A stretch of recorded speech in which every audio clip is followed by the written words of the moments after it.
everybody, welcome back to my channel. I hope you all are doing good in your life. So this is new fresh study vlog and I'm a CBSE 10th grader. So ये video मैं बताने वाली हूँ how I prepared for my assistant Hindi exams. yes, एक दिन में 2 exams हो रहे हैं and no holiday but 20 marks की एग्ज़ाम है, so it's totally okay. So मेरा एग्ज़ाम आज हो गया SST एंड हिंदी का एंड ये व्लॉग है how I prepared for it. But मैं उसका इंट्रो शूट करना भूल गई थी कल, so that's why I am shooting it now. तो ये वीडियो ज़रूर देखना टू गेट टू नो कि मेरे कितने marks I am expecting and कैसा एग्ज़ाम गया. एंड यस,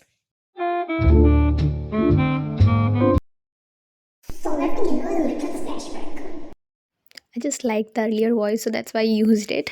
तो मैं बता दूँ, मेरा पहला एग्ज़ाम था मैथ्स का और पंजाबी का. फॉर मैथ्स हमारे चैप्टर आ रहे थे some applications of trigonometry and with surface area and volume.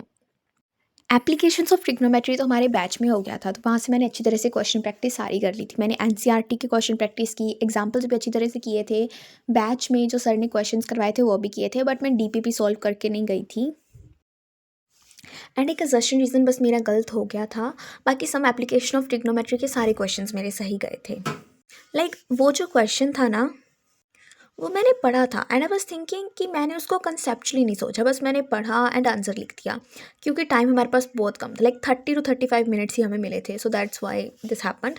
But okay, next time I will try कि मैं अच्छी तरह से क्वेश्चन पढूं. एंड पंजाबी मैंने स्कूल में जाके पढ़ी थी, ठीक है.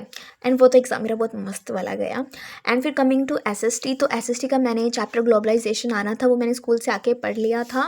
एंड ये मेरा एग्ज़ाम बताऊँ तो मेरे 1 मार्क्स जा रहे हैं एंड क्वेश्चन में जा सकता है. I am not sure about कि क्वेश्चन मैम कट करेंगे या नहीं, बट मेरे को जहाँ तक लगता है कटिंग होगी.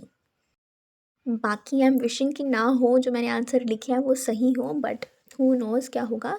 एंड हिंदी का मैंने सुबह उठ के पढ़ा, लिटरली मैं सुबह उठी हूँ 4:50 पे, ठीक है. और उठ के मैंने ये किया, मैंने चैप्टर रीडिंग की है. इनिशियली आई थॉट कि मैं चैप्टर रीडिंग नहीं करूँगी हिंदी की, बट मैंने की क्योंकि मैंने सोचा कि चैप्टर रीडिंग कर लेती हूँ, क्वेश्चंस फटाफट अपने आप ही हो जाएंगे. तो मैंने चैप्टर रीडिंग कर ली. चैप्टर इतना बड़ा भी नहीं था एंड मैंने अपनी फिर क्वेश्चन रीडिंग भी कर ली थी. एंड इसकी एक पोइम आनी थी, मैंने वो की थी. एंड इसका ग्रामर आनी थी, मैंने वो की थी. ग्रामर का इसका टॉपिक आ रहा था वाक्य से रचना भेद, कुछ ऐसा सा नाम है उसका. I don't know what name is, मतलब नाम क्या है, बट हाँ, सरल वाक्य, संयुक्त, मिश्रित, वो वाक्य वाले था.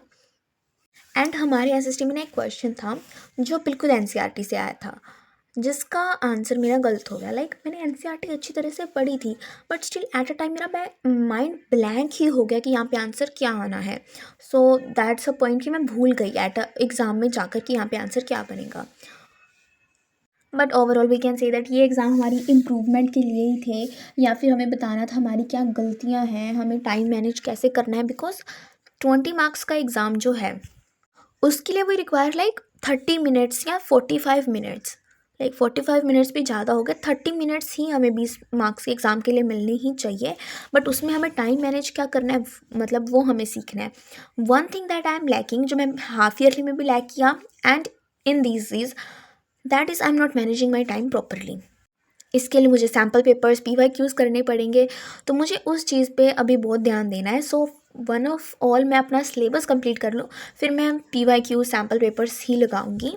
सो या this is my plan of right now. And अब मेरा नेक्स्ट एग्ज़ाम है साइंस का और इंग्लिश का, तो उसका व्लॉग देखने के लिए सब्सक्राइब कर दो, क्योंकि that is going to be fun, क्योंकि मैंने अभी कुछ नहीं पढ़ा है. सो जल्दी जल्दी सब्सक्राइब कर दो and see you in the next video. Bye.